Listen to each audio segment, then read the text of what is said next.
सीधा मुद्दे पे आते हैं। आप ये बैकड्रॉप देख रहे हैं, इस बैकड्रॉप के अंदर जो दिखाई दे रहा है कि राजनाथ सिंह रक्षा मंत्री जी ने ऑपरेशन सिंदूर के शहीदों का अपमान किया है, उनकी अनदेखी की है, संसद में झूठ बोला है और ये कहा कि किसी भी सैनिक की क्षति नहीं हुई है। और अभी कुछ दिन पहले वॉर मेमोरियल के ऊपर 6 ऑप सिंदूर के शहीदों के नाम अंकित किए गए।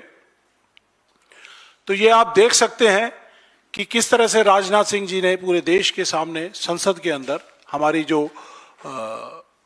प्रजातंत्र की, डेमोक्रेसी की सबसे बड़ा मंदिर है, वहां पर झूठ बोला है। और ऐसे ही मंदिर के अंदर ब्रिटिश गवर्नमेंट के एक प्रधानमंत्री ने कुछ 2-3 साल पहले झूठ बोला था, तो उसको इस्तीफा देना पड़ा था।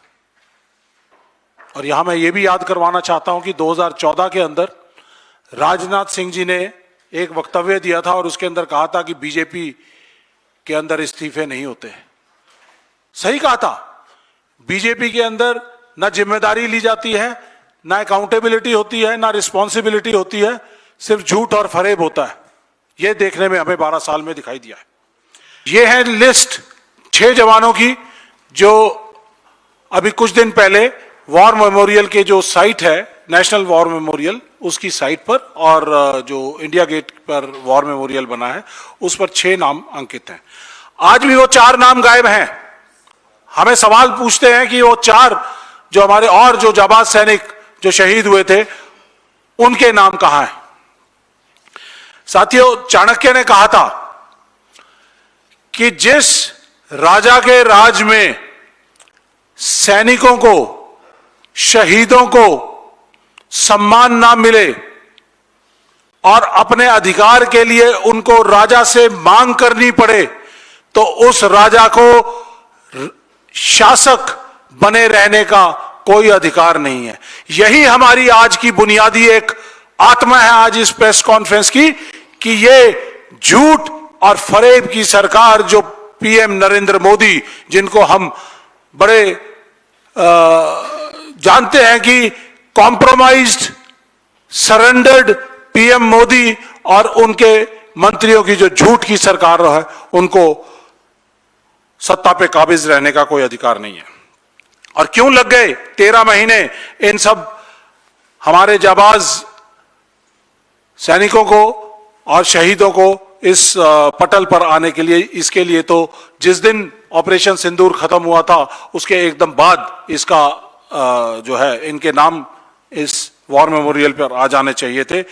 13 महीने तक इनको गुमनाम रखा गया और यह भी चुपके से ऐड कर दिया गया ताकि किसी को पता ना चले। लेकिन राजनाथ सिंह जी, आपके इस झूठ को 28 जुलाई को जब आपने बताया था, तो 30 जुलाई को हमने प्रेस कॉन्फ्रेंस करके पटना के अंदर सदाकत आश्रम में हमने 2 शहीद जो ऑप सिंदूर के थे, उन 2 शहीदों को देश के सामने उनके परिवारों को लेकर आए, उनको सम्मानित किया।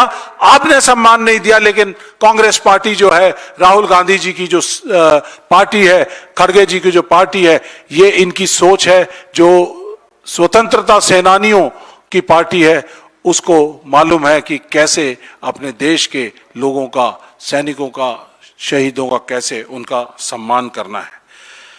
तो साथियों, ये बड़ा एक नेशनल सिक्योरिटी से कॉम्प्रोमाइज का मुद्दा है, क्योंकि जब एक सेना में सैनिक शहीद होता है तो उसकी पलटन फक्र महसूस करती है कि मैं आज अपने देश के काम आया। पलटन के लिए, फॉर्मेशन के लिए, सेना के लिए वो एक हीरो होता है, ताकि बाकी सैनिक वो भी उसी तरह उसको देखकर उसी की तरह अपने देश के काम आने की सोच रखते हैं। साथियों, इसके बाद कांग्रेस पार्टी ने इस पूरे प्रकरण के अंदर, राहुल गांधी जी ने, कांग्रेस पार्टी ने कई बार कांग्रेस वर्किंग कमेटी की मीटिंग्स की और इन शहीदों के परिवारों तक हम एक्स सर्विसमैन डिपार्टमेंट के लोग राहुल गांधी जी के संदेश लेकर पहुंचे, वो हम आपको बाद में बताएंगे। मैं थोड़ा सा आपका यादें कुछ ताज़ा करना चाहता हूं, क्योंकि ऑपरेशन सिंदूर को 1 साल हो गया है और ये कहते हैं कि बड़ा एक अंग्रेजी की कहावत है कि soldiers are remembered during war and they are slighted when the war is over. तो इसलिए 14-13 महीने हो गए हैं, तो इसलिए आपकी यादें ताज़ा करनी बहुत ज़रूरी हैं ताकि अपने देश के सैनिकों को याद करें। साथियों, ऑपरेशन सिंदूर जब हुआ उससे पहले के क्या हालात थे? जे.एंड.के के अंदर हर साल सिक्योरिटी का एक जायजा लिया जाता है और जे.एंड.के की जो सिक्योरिटी है, क्योंकि ये एक पूर्ण राज्य नहीं है, तो ये ministry of home affairs Amit Shah के अंडर है। और अमित शाह जी ने 6 और 8 अप्रैल के दौरान 2025 में जायजा लिया, क्योंकि 17 अप्रैल को प्रधानमंत्री जी का दौरा होना था, लेकिन दौरा रद्द कर दिया गया। अमित शाह जी ने कहा कि सिक्योरिटी चाक चौबंद है, इंटेलिजेंस और सिक्योरिटी में कोई कमी नहीं है, लेकिन उसके 5 दिन बाद ही 22 अप्रैल को जिस तरह से पहलगाम का हमला हुआ और जिस तरह से आपने देखा कि चुन चुन कर लोगों को मारा, कितना बड़ा सिक्योरिटी फेलियर था। वहाँ पर ना तो कोई पुलिस पोस्ट थी, ना कोई पुलिस की, ना कोई पिकेट थी, और जो 1 घंटे तक लोगों को जो है वहाँ पे चुन चुन कर मारा गया। और जो टूरिस्ट ऑपरेटर्स है उनको इसकी जानकारी थी, लेकिन वहाँ की जो सिक्योरिटी एजेंसीज वहाँ पे थी जो कि डायरेक्टली अमित शाह के अंडर थी, वो फौज के अंडर नहीं है, वो पैरामिलिट्री फोर्सेस के अंडर है, वो अमित शाह डायरेक्ट उनको कंट्रोल करते हैं। तो वहां से अर्लीस्ट पॉसिबल जो पोस्ट थी वो 40 से 45 मिनट दूर थी। तो ऐसा कैसा सिक्योरिटी का एनवायरनमेंट था, किस तरह की हमारे पास आईबी से रॉ से इनपुट्स हो रही थी। तो ये जो पहलगाम हुआ उसके बाद पूरे देश में एक भावना जागी। कांग्रेस पार्टी ने तुरंत प्रभाव से कांग्रेस वर्किंग कमेटी की मीटिंग बुलाई और कहा कि हम पूरी तरह से सरकार के साथ हैं, जो भी इस टेररिस्ट जो एक्टिविटी हुई है उसके परपेट्रेटर्स हैं, जो इनके आका हैं, जो भी आपने इसके ऊपर एक्शन लेना है उसके लिए कांग्रेस पार्टी पूरी तरह से साथ है। राहुल गांधी जी ने जिस दिन वो बाहर विदेश दौरे पे थे वो वापस आए, वापस आते ही इमीडिएटली 23 तारीख को वापस आ गए और 24 मई को वो श्रीनगर के बेस हॉस्पिटल के अंदर जो हमारे हताहत सैनिक थे या जो परिवार जो जिनके लोग वहां पर जो घायल थे उन सब से मिलने के लिए गए। ये है कांग्रेस की सेंसिटिविटी।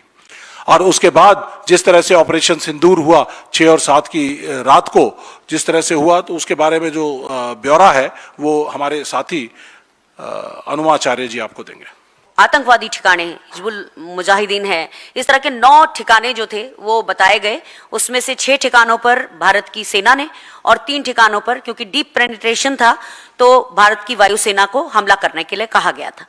लेकिन आप सभी ने सुना है और याद दिलाती हूं कि ये डॉक्टर एस जयशंकर जो हमारे विदेश मंत्री, उन्होंने कहा कि at the beginning of the operation मैंने ये कहा था, पाकिस्तान को मैंने ये बोला था कि हम केवल आपके आतंकवादी ठिकानों पर हमला करेंगे, आपके किसी रिहायशी या मिलिट्री ठिकानों पर नहीं करेंगे।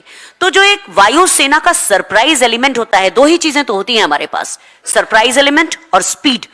तो स्पीड तो थी लेकिन सरप्राइज एलिमेंट खत्म हो गया और उसके कारण हमने स्टैंड ऑफ तरीके से, यानी कि अपनी सीमा में रहते हुए हमला तो किया, लेकिन हम पर जवाबी हमला हुआ। और इसकी पुष्टि और किसी ने नहीं, सीडीएस अनिल चौहान साहब ने, जनरल अनिल चौहान साहब ने 31 मई को शांग्रीला डायलॉग के दौरान बातचीत करते समय ब्लूमबर्ग और राइटर्स नाम की एजेंसी को सिंगापुर में बताया कि हमने पहले दिन कुछ गलतियां की थी जिसके कारण हमें नुकसान हुआ और उसके बाद हमने अपनी वो गलतियां सुधारी और फिर हमने आक्रमण किए।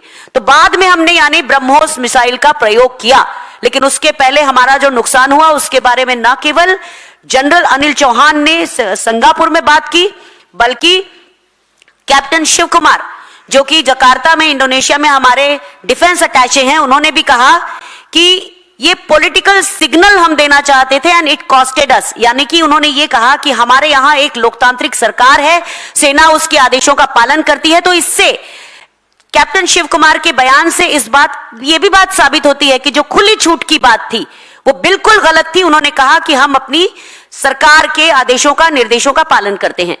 आगे चल के जब हमने वो हथियार इस्तेमाल किए पाकिस्तान पर। हमने उनके यहाँ डीप पेनिट्रेशन करके उनके जो मुरीद के और अलग अलग जगहों पे चुनिया अलग अलग जगहों पर जब हमने हमले किए और उनका नुकसान किया, तो सिरसा एयरबेस पर हमला किया पाकिस्तान ने, और उसके जवाब में हमने उनको बहुत बहुत भारी नुकसान पहुंचाया। लेकिन 10 मई का दिन, जिस दिन मैं यहां पर आप में से काफी साथियों को संबोधित कर रही थी और हमने कहा था कि कांग्रेस और उस समय तो पूरा विपक्ष भी अनकंडीशनली सरकार के साथ था, लेकिन उसी दिन शाम को पहले अमेरिका के राष्ट्रपति ट्रंप ने कहा कि भारत और पाकिस्तान के बीच में सीज फायर हुआ है, और उसके बाद हमारे विदेश मंत्रालय का बयान आता है। तो बताना सिर्फ यह है कि जो सरकार इतने दिनों तक पहले वायुसेना का सरप्राइज एलिमेंट खत्म किया और उसके बाद अचानक सीज फायर जो हुआ, ये दोनों बातें जो है ये आपको याद इसलिए दिलाना है कि हमारे देश की सेनाओं को इससे नुकसान हुआ, और 2 सर्विस ऑफिसर्स ने, एक हमारे सीडीएस और दूसरे कैप्टन शिव कुमार, दोनों ने इसकी तस्दीक की कि दोनों जगह हमको नुकसान हुआ है, हमारे एयरक्राफ्ट का नुकसान हुआ है। ये बातें आपको याद दिलाना जरूरी है। इस तरह से इन्होंने बताया कि सीडीएस ने, अनिल चौहान जी ने, फिर कैप्टन शिव कुमार ने, डिप्टी चीफ ने, फिर उसके बाद air chief AP Singh ji ने 28 और 29 तारीख को ये गोवा के अंदर एक कन्वेंशन अटेंड कर रहे थे। उन्होंने भी सबने ये कहा कि इनिशियल लॉसेस हुए, और ये नहीं इंपॉर्टेंट कि क्या लॉसेस हुए, कितने हुए, लेकिन हुए, ये क्यों हुए, ये इंपॉर्टेंट है। तो इसलिए उन्होंने स्ट्रेटजीज को अपना रिट्यून किया, और जिस तरह से आपके सामने 10 मई को पहले जो प्रेस कॉन्फ्रेंस हुई थी, तो उस प्रेस कॉन्फ्रेंस के अंदर फौज के जो नुमाइंदे जो प्रेस कॉन्फ्रेंस कर रहे थे, जिसमें हमारी लेडी ऑफिसर्स इन्वॉल्व थी, कितना अपबीट मूड था। लेकिन दोपहर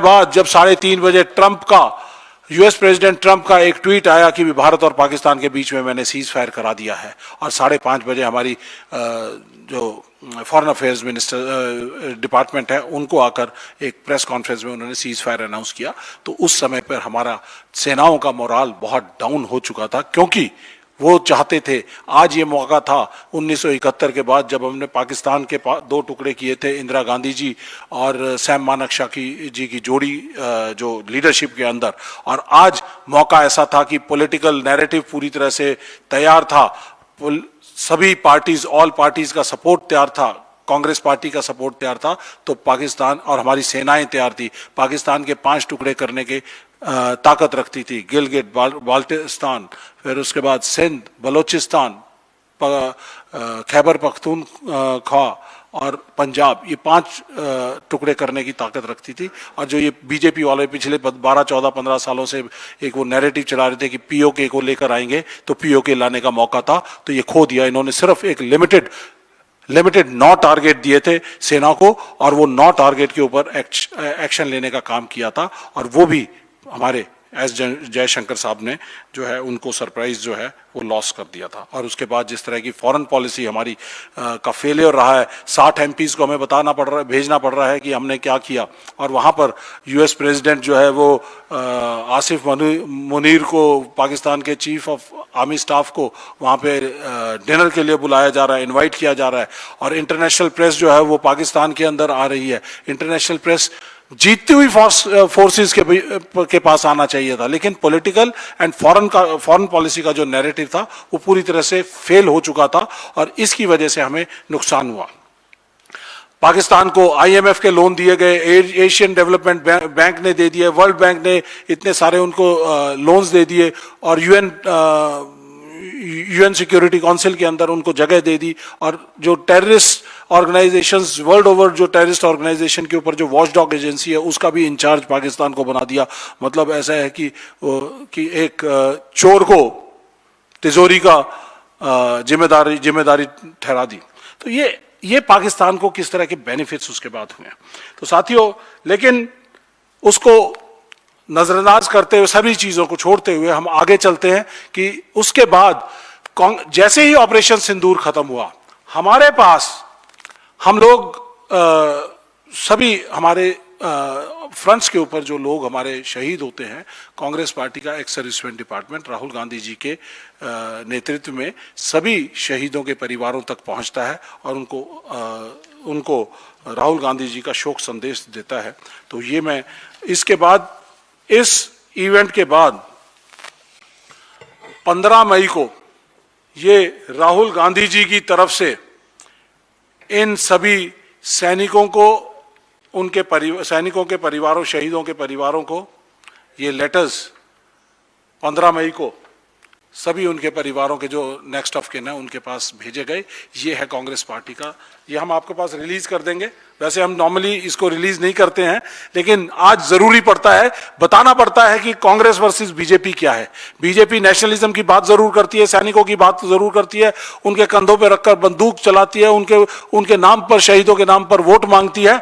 लेकिन कांग्रेस पार्टी ना तो ऐसा करती है, लेकिन जमीन पर कांग्रेस पार्टी के नुमाइंदे, राहुल गांधी जी के न्याय योद्धा, ये सब लोगों के बीच में जाते हैं और शहीदों के परिवारों से जाकर मिलते हैं। साथियों, इसके बाद कांग्रेस पार्टी वर्किंग कमेटी ने 14 मई को एक कांग्रेस वर्किंग कमेटी की बैठक बुलाई, जिसके अंदर फैसला लिया गया कि पूरे देश भर के अंदर जय हिंद सभाएं की जाएंगी और प्रेस कॉन्फ्रेंसेस की जाएंगी। एक्स सर्विसमेंट डिपार्टमेंट भी करेगा और बाकी सारों के साथ मिलकर ये सभाएं की जाएंगी। और हमारे जो देश के सैनिकों ने जो शौर्य, वीरता, पराक्रम दिखाया है इस ऑप सिंदूर के दौरान, उन सबको पूरी तरह से सबको सम्मान और सम्मान देते हुए पूरे उनके थैंकफुल ग्रेटनेस जो है वो व्यक्त करेंगे।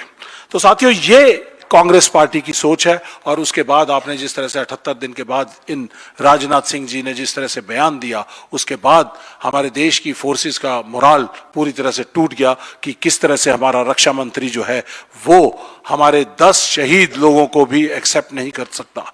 तो मैं इसकी तुलना जो है करना चाहूंगा कि पाकिस्तान की फोर्सेस के अंदर जो रेगुलर फोर्सेस के लोग आकर हमारे देश में ऑपरेट करते हैं, टेररिस्ट एक्टिविटी अंजाम देते हैं, और जब वो मारे जाते हैं तो पाकिस्तान की जो सेनाएं हैं उनको एक्सेप्ट करने से मना कर देती हैं। भारतीय सेनाओं का ट्रेडिशन, ईथोस और ट्रेनिंग ऐसी है कि वो पाकिस्तान के जो सोल्जर्स हैं उनका भी सही अंत्येष्टि और सही सम्मान से, पूरे सम्मान के साथ उनका लास्ट राइट्स करते हैं। यह है हमारे देश की सेना और सैनिकों का सम्मान करने का तरीका, जेनेवा कन्वेंशन से बंधे हुए हैं।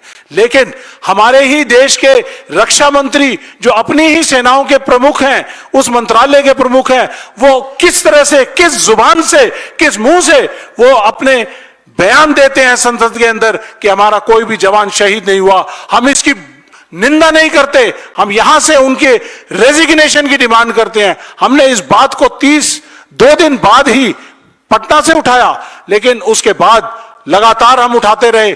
5 से 6 महीने लगे। आपने उस सुरेंद्र मोगा की मदर का बयान सुना होगा, और वो कहती हैं कि बैटल कैजुअलिटी का जो सर्टिफिकेट है, जो अमूमन 1 महीने के अंदर आ जाता है, 78 दिन के बाद भी उनके पास बैटल कैजुअलिटी का जो बेनिफिट्स हैं वो सारे के सारे वहां से अटैच होते। 5-5, 6-6 महीने लग गए इस मोदी सरकार ने उनको अपने बेनिफिट्स, अपने शहीदों को पास नहीं किए। ये है मोदी सरकार, ये है उनके मंत्री। और मैं इस पूरे प्रकरण के अंदर, अगर आप इस वीडियो को चलाकर देखेंगे तो इस वीडियो में जब राजनाथ सिंह जी बयान दे रहे थे, किसी भी जवान की क्षति नहीं हुई है। बीजेपी के लोग तालियां बजा रहे थे, बेंचेस को थंप कर रहे थे, और अमित शाह जी उसके ऊपर हंस रहे थे। ये पूरी की पूरी बीजेपी के जो मंत्री हैं, बीजेपी के सांसद हैं, ये इन 6 नहीं 10 शहीदों के गुनाहगार हैं। इस देश के गुनाहगार हैं जिन्होंने अपने देश के सैनिकों का और उनके शहीदों का सम्मान नहीं किया है। इनको संसद के मंदिर के अंदर बैठने का कोई अधिकार नहीं है। इस सरकार को तुरंत प्रभाव से इस्तीफा दे देना चाहिए, जिम्मेदारी लेनी चाहिए।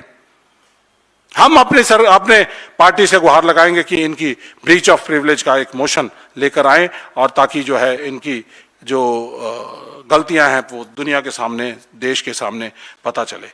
और आज हम सर्विंग सोल्जर्स के साथ भी बातचीत करते हैं। आज वो बड़े दुख में हैं, डिमोरलाइज्ड हैं, उनका मोराल बहुत कमजोर है कि किस तरह से 13 महीने तक हमारे शहीदों को गुमनाम रखा गया। ये कतई बर्दाश्त नहीं है। ये मोदी सरकार झूठ की सरकार है, सैनिकों के ऊपर झूठ बोलती है। इसके साथ साथ मैं आपको एक और चीज यहां पर बताना चाहूंगा कि हमने जब देख रहे थे कि ये कहां पे झूठ बोलते हैं, मोदी सरकार और उनके मंत्री झूठ का पुलिंदा हैं। धोखा और संसद में झूठ बोलना इनकी प्रवृत्ति भी है, परंपरा भी बन चुकी है। ये वोट की चोरी करते हैं, ये सांसद विधायकों की भी चोरी करते हैं, पार्टियां तोड़ते हैं। अभी आपने वेस्ट बंगाल में जिस तरह से देखा है, शिवसेना का जिस तरह से देखा है, नीतीश कुमार का जो अंजाम किया है वो देखा है। छात्रों से धोखाधड़ी करते हैं, उनके नीट के जो पेपर्स हैं वो लीक करवाते हैं और कोई जिम्मेदारी नहीं। धर्मेंद्र प्रधान का इस्तीफा मांग रहे हैं, बहुत दिनों से छात्रों की गूंज। राहुल गांधी जी प्रोग्राम कर रहे हैं, सारे देश में कांग्रेस प्रोग्राम कर रही है, लेकिन इस छात्रों की गूंज नहीं इनको सुनाई देती है। युवाओं से धोखा करते हैं, कहते हैं 2 करोड़ नौकरियां देंगे। किसानों से धोखा करते हैं कि उनकी आय जो है इनकम को दुगना करेंगे। नागरिकों से धोखा करते हैं कि 15-15 लाख उनके खातों में आएंगे। ये पूरी तरह से धोखा और झूठ बोलने वाले लोग हैं। धोखे और झूठ और फरेब की सरकार को तुरंत प्रभाव से यहां से निष्कासित कर देना चाहिए। ये एक प्रेसिडेंट साहब को संज्ञान लेना चाहिए। लेकिन दुख तो तब आया जब इन्होंने फौज को भी नहीं छोड़ा, सैनिकों को भी नहीं छोड़ा। ऑपरेशन सिंदूर में शहीदों के साथ झूठ बोला, परिवारों के साथ बोला। ओआरओपी का झूठ है, वो भी हम एक बार आपको सुनवा दे तो बड़ा अच्छा रहे। ओआरओपी के ऊपर इन्होंने, मोदी सरकार ने बोला पिछले कई सालों के अंदर कि हमने 5,500 करोड़ दे दिए। फिर बोलते हैं कि हमने 14,000 करोड़ दे दिया, 28,000 करोड़ दे दिए। टोटल मिलाकर ओआरओपी के ऊपर आज तक का जो एक्स्ट्रा जो बर्डन है वो 28,000 करोड़ है। इन्होंने 6 महीने के अंदर 70,000 करोड़, फिर 1 लाख करोड़, फिर 1,25,000 करोड़ 2024 के इलेक्शन से पहले झुंझुनू में 70,000 करोड़ बोलते हैं, फिर रेवाड़ी में 1,00,000 करोड़ बोलते हैं। फिर उसके बाद मई 2024 के अंदर मंडी की रैली के अंदर मोदी जी कहते हैं कि हमने 1,20,000 करोड़ रुपया दे दिया। और प्रेसिडेंट महोदय से भी, महामहिम प्रेसिडेंट से भी संसद के अंदर एक अभिभाषण के अंदर झूठ बुलवा दिया है। तो इसको रहने दो वीडियो। तो ये झूठ बोलने वाले लोग हैं। अग्निवीरों में भी झूठ बोलते हैं। मैं आप सब लोगों से जानना चाहूंगा और आपको बताना चाहूंगा कि इसके अंदर हमारा एक अग्निवीर मुरली नायक भी है, इन 6 जवानों में जिनकी लिस्ट वहां पर शामिल है। अग्निवीर मुरली नायक महाराष्ट्र से है, पाकिस्तान की शेलिंग के अंदर लड़ाई लड़ता हुआ मारा गया। और मुंबई हाई कोर्ट में उसकी मां ने, इस शहीद की मां ने केस डाला हुआ है कि रेगुलर शहीद और अग्निवीरों के शहीद के बीच में कोई खाई नहीं होनी चाहिए, गैप नहीं होना चाहिए। लेकिन इस सरकार ने शहीदों के अंदर भी गैप डाल दिया है। अग्निवीर शहीद को कुछ मिलता है, रेगुलर शहीद को कुछ और मिलता है। अग्निवीर शहीद को ना तो पेंशन मिलेगी, ना ग्रेच्युटी मिलेगी, ना उसको कोई और एजुकेशन का बेनिफिट मिलेगा, हेल्थ का बेनिफिट मिलेगा, उनके परिवारों को कुछ भी नहीं मिलेगा। इस सरकार के आने से पहले इस देश में परंपरा थी कि जिसने देश के लिए सुप्रीम सेक्रीफाइस या सर्वोच्च बलिदान दिया है उसको सार्वजनिक रूप से कृतज्ञता व्यक्त की जाती थी। लेकिन सेना और सैनिकों के नाम पर वोट की राजनीति करने वाली इस सरकार ने देश को और देश के सैनिकों को बार बार धोखा दिया है। स्वतंत्रता प्राप्ति के बाद से आज तक, 1947 के बाद से आज तक देश की सेनाएं शहादतें दे रही हैं। अगर हम औसत निकालें तो आज तक उस दिन से आज तक 1.7 सैनिक इस देश पर शहीद होता आया है। ऐसे में अगर हमारे डीजीएमओ ने अपनी प्रेस कॉन्फ्रेंस में उन्हें सम कैजुअलिटीज, कुछ शहादतें ऐसा कह के संबोधित किया, तो इससे साफ समझ आता है कि किस तरह से उनके ऊपर राजनीतिक दबाव था कि जिनके पास, जिस डीजीएमओ के पास डेली सिचुएशन रिपोर्ट यानी कि डेली सिट्रिप आती है, उसने अगर उन शहीदों के नाम नहीं लिए तो यह शहीदों का अपमान है। और हम ऐसा मानते हैं कि हमारा कोई भी अधिकारी या सैन्य कर्मी अपने ही साथी के साथ धोखेबाज नहीं हो सकता, क्योंकि वो जानता है कि शहादत की जो बातें हैं उससे आर्थिक जो प्रावधान होते हैं वो जुड़े होते हैं और उनके कारण ही उस शहीद को वो स्वत्व मिलते हैं। तो इसलिए डीजीएमओ के ऊपर भी ये दबाव रहा, ये हमको साफ दिखता है। शहीदों को स्वीकार ना करना, उनका नाम तो स्वर्ण अक्षरों में लिखा जाना चाहिए था, लेकिन क्या सोना खत्म हो गया है इस देश से? क्या इस देश में शहादतों का अपमान होने लगा है? यह साफ दिखता है इन 6 सैनिकों की शहादतों के 13 महीने तक हाशिए पर रहने से। यह जरूरी बात है कि इन 6 शहीदों को छिपाने का मामला नहीं है। आप याद करिए 21 सितंबर 2025 को इस देश ने एक दोहरा चरित्र अपनाते हुए आईसीसी ने भारत और पाकिस्तान का मैच कराया। यह कौन सी दोगली नीति होती है? और उसमें घटिया हरकत की जिसमें कहा हम हाथ नहीं मिला रहे हैं। तो यह क्या तरीका है कि जब अपने शहीदों का अपमान कर रहे हैं आप वहां जाके उनके साथ मैच खेल रहे हैं, जबकि आप आतंकवादी राष्ट्र उसे घोषित नहीं करा पाए। तो ये एक बात है जो आप सभी को मालूम होना चाहिए। और एक चीज और कि अग्निवीर या कोई और हमारा नॉर्मल सैनिक, किसी की शहादतों में कोई अंतर नहीं होता है, क्योंकि वो सुप्रीम सैक्रिफाइस है, उसको कैटेगराइज नहीं करना चाहिए। तो हम इस वक्त सिर्फ दोहराने के लिए ये मांगे हम दोहराते हैं कि जिस रक्षा मंत्री ने रक्षा मंत्री होते हुए अपने देश के सैनिकों के नाम संसद में झूठ बोलकर, क्योंकि संसद में सारे ऐसे लोग बैठते हैं जो लॉ मेकर्स होते हैं, वहां झूठ बोला, ऐसे रक्षा मंत्री के पास अगर जमीर बाकी है तो उन्हें अपने जमीर का इस्तेमाल करते हुए इस्तीफा देना चाहिए। पूरे बीजेपी के सांसदों को और प्रधानमंत्री को खुद सबसे पहले उन शहीदों के परिवारों से, फिर सेना से और फिर इस देश के सामने माफी मांगना चाहिए। और हम ये भी मांग करते हैं कि ऐसे रक्षा मंत्री के खिलाफ प्रिविलेज मोशन आना बहुत जरूरी है, विशेषाधिकार हनन प्रस्ताव, क्योंकि उन्हें अपने उस पद पर रहते हुए जिसकी उनके पास जिम्मेदारी थी, अपने ही देश के शहीदों को धोखा दिया और उनको हाशिए पर रखा 13 महीनों तक। तो ये सारी बातें कांग्रेस पार्टी की तरफ से हम आपके सामने रख रहे हैं। और चाहे ये रिपीटिशन हो, फिर भी हम कहेंगे कि वो शहीद जिन्होंने कारगिल में कहा था कि या तो मैं तिरंगा फहरा कर आऊंगा या तिरंगे में लिपट कर आऊंगा, तो उस तिरंगे में लिपट के आने का जो हक था उसको 13 महीने तक देश से छुपाया गया। ये शर्म की बात है और इस सरकार को इस शर्मिंदगी के साथ रक्षा मंत्री को अपने पद से हटा देना चाहिए। जय हिंद साथियों। नेशनल दस्तक की आपसे गुजारिश है कि अगर इसको बचाना चाहते हैं तो नेशनल दस्तक को सब्सक्राइब करने के लिए रेड कलर के सब्सक्राइब बटन को दबाएं, फिर बेल आइकन की घंटी दबाएं। नेशनल दस्तक को बचाने के लिए बहुत जरूरी है कि हर खबर को शेयर करें, लाइक करें, कमेंट जरूर करें।